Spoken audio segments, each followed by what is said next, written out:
Documentary filmmaker Kirta Baruth, originally from West Islip, recently returned to Long Island to present her latest film, Bob and the Monster, at the Gold Coast Film Festival in North Hempstead.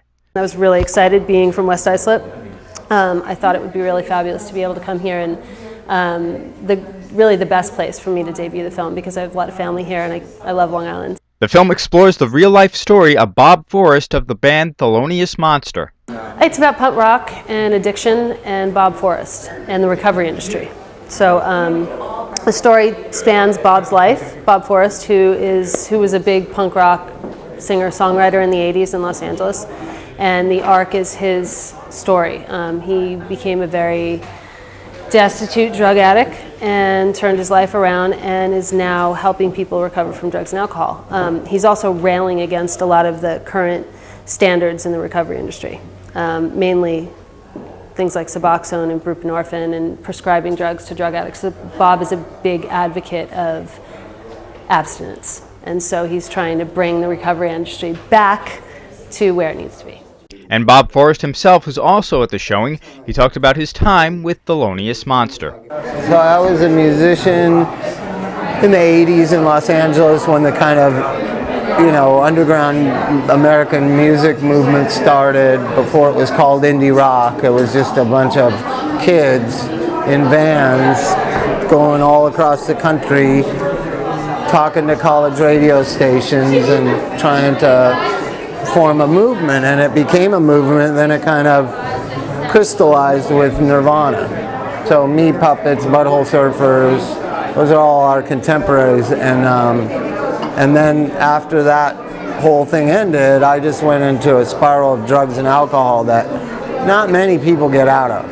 Kirta and Bob took audience questions after the film. They say there's a lot of important messages they want to share. Knowing Bob and knowing of his music, I was always really inspired by him personally as a singer-songwriter.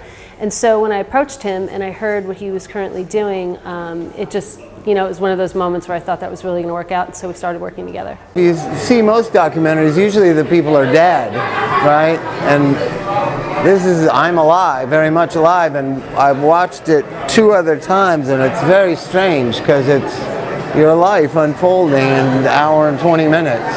It's very peculiar, and friends of yours say things about you that they never would say to your face. It's a very emotional thing to watch, really. I recommend it for everybody. The message of it is that never give up and redemption is possible no matter where you go or how far down you go. Don't give up. I mean, it's just, the subject is me, so it's hard, but I mean, it's a subject that I know thousands of people, it's the subject of their lives. Anybody that's overcome addiction, it's a story of their life too. Yeah, no, I'm sober now. I have a TV show and my own treatment center and try to help people when I can. Got a new 8-month-old baby boy. Not many 50-year-old former heroin addicts got that. I got a blessed life. And it's possible for anybody. And the film that is getting that award from Deluxe Films is Bob and the Monster. Bob and the Monster won the Deluxe Film Prize at the Gold Coast Film Festival. It's worth $30,000 of post-production work on a future film project. It also won the online competition for Best Film Trailer as well. I feel absolutely grateful and thrilled and nurtured and encouraged. Gold Coast Film Festival has just been a really fabulous experience, and I gotta say, winning an award in your hometown on Long Island is a little bit sweeter than winning it somewhere else. I'm really proud to be from Long Island, and to win the award here really means a lot to me. And that's another thing that I think is really fabulous, is to be given an award by the audience. The audience voted for the award, and that really means the most because that's who I made the film for. So what's next for Bob and the Monster? We're going to continue traveling the film festival circuit, probably through the end of the year. There's a lot of big festivals in the fall that we plan on attending, and we will do a DVD release at the end of this year or early 2012. So you'll be able to buy the DVD, get it on Netflix, iTunes, etc. It's just been an incredibly nurturing environment. And for filmmakers, we show up to these festivals and there's, you're there with your art and you're showing it to the people. So to be embraced in such a nurturing environment and have them bring you into the crowd and to have them be proud of your work, to show your work. They've done just an incredible job of doing that. The parties, the panels, this is outstanding. And so, yeah, it's just, I would encourage anybody to show their film here, and I will be back to visit even if I don't have a film. The message for anybody going through addiction, all these kids in Hollywood or people in the Midwest, is a huge prescription drug epidemic.